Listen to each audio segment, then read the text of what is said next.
So I cleared up some space on my cell phone to discuss more of Arthur Lee Allen and the Zodiac Killer.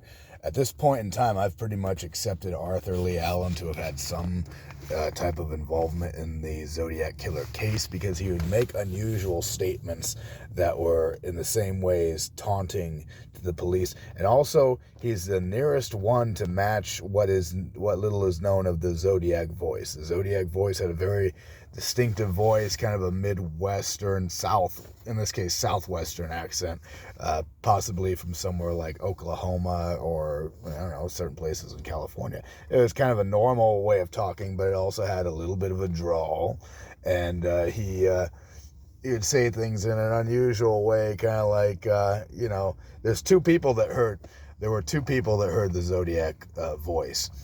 And one of them was a telephone operator, like a switchboard operator, who received one of his calls reporting the Mike Mageau shooting, I believe. I don't know if he knew that he had left survivors in that case, but he said that there would be, two victims on Lake Herman Road, and what type of gun was used. And then he concluded the telephone call with goodbye, trying to goodbye, it's like that kind of film taunting way. He was definitely a movie buff. The Zodiac Killer was definitely a movie buff of some type. He watched movies, he read books, he entertained himself with the murders and with the media and the culture at the time.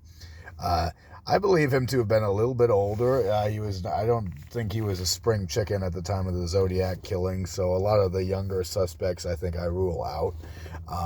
But he also took credit for different crimes that may or may not have been his, and that is one of the monkey wrenches in some parts of the investigation. But anyway, like I said, the Zodiac Killer didn't mind lying if he had to, but at the same time, he also thrilled himself in telling the truth. So, as far as his ciphers are concerned, I do not have the intellectual faculties, nor do I have the time or interest. I guess I might have the interest if I knew what I was doing to decipher his ciphers. But I wouldn't put it past him to put his full real name and date of birth and everything into one of those ciphers. But at the same time, he may just as easily be lying. I was just making sure I was actually recording, because I've had times when I'll be talking and talking and talking, and I didn't push the damn red button. But Zodiac Killer. So Arthur Lee Allen fits with so much of the case, and they were just about ready to press charges on him at the time that he died. He was found dead in his home. And so then, that basically, put an end to having any type of Zodiac suspect brought to trial. So when no proper suspect was brought to trial for the Zodiac case, the case went cold. I think it still remains open to the best of my knowledge. It's not closed like in the case of Jimmy Hoffa, who the FBI concluded is dead, and that the mafia probably did it, and they've closed the case until any further information is arrived. But it was likely Arthur Lee Allen, but I do not rule out Don Chaney as a possible suspect. So I think Don Chaney may have had some involvement in it, and just on the way he acts and behaves, just very suspiciously, and the Zodiac Killer would have gotten a kick out of doing that sort of thing, like being there in the interviews or with the police but he's taking a huge risk in making himself that exposed, which is what almost wants me to rule him out as a Zodiac Killer suspect. Same with Arthur Lee Allen. I'm wondering why the Zodiac Killer would want to be that so well exposed. If the case was getting that close, I'm surprised he didn't quiet down. But circumstances. Maybe Don Chaney had some type of involvement and wanted to get out of it as best as he could, by incriminating Arthur Lee Allen, who is more than likely the main culprit. He matches the physical descriptions in so many other layers of the case. The only difference between Leigh Allen and the Zodiac is to the best of my knowledge, I'm not so sure as to how intelligent Arthur Leigh Allen is. I could see him writing the letters, but, as far as him making complicated ciphers is concerned, that's where I think he might have needed the help of someone like a Don Chaney. But they're both military. They're both Navy vets. They're both sewers, which from listening to a podcast on the YouTube, I found out that sewing was an important skill set in the Navy, and I think they sewed flags together. But anyway, the Zodiac Killer made his own hood, and maybe he could have pieced it together from a burlap sack, but the sewing part is interesting because he might have actually constructed that by himself, or sewn something together. But he actually arrived in a superhero costume, basically not superhero, in this case a supervillain costume for the stabbing at Lake Berryessa, which makes me suspect a lot of what Don Chaney was saying could have been true, because, it seems like the Zodiac Killer had a little bit of an ego. He wanted to make a thing of this. He wanted to go out in a costume and be seen.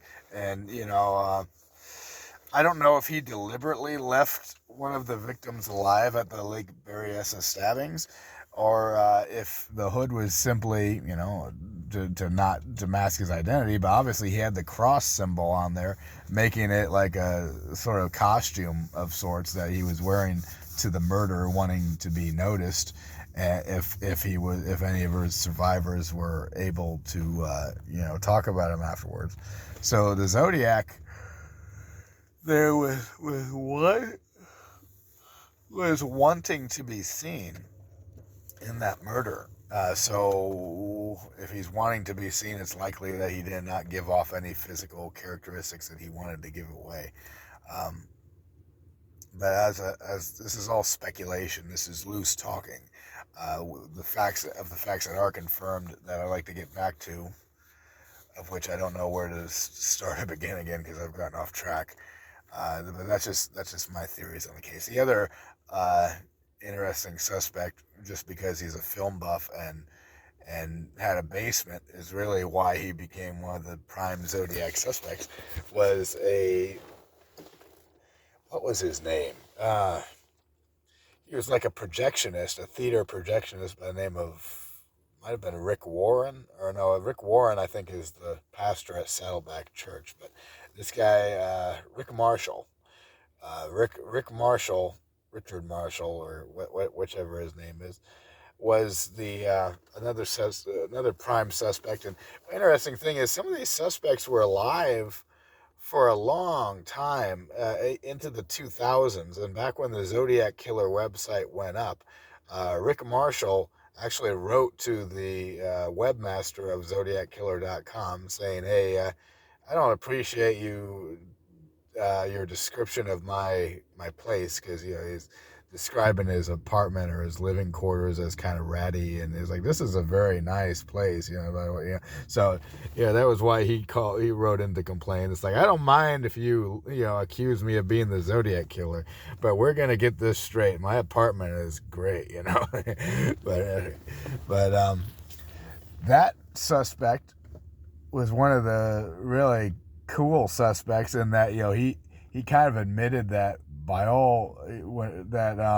at first when he was being investigated, he didn't know why, but then once he found some of the circumstantial pieces, he was like, well,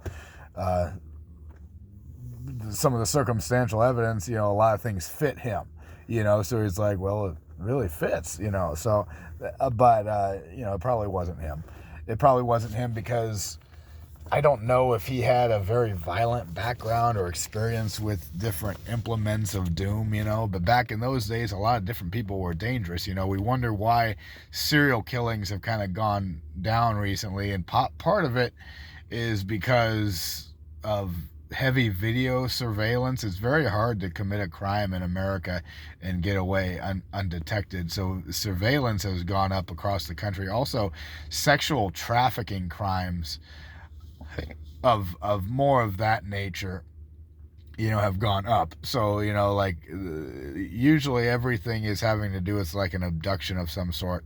And the playing field has changed, so we don't have some of the more traditional killers like we used to that could just do something and taunt the police and get away with it. The Zodiac killer would have a harder time functioning today with cell phones, and but I think he would find a way around it. It would just be one of those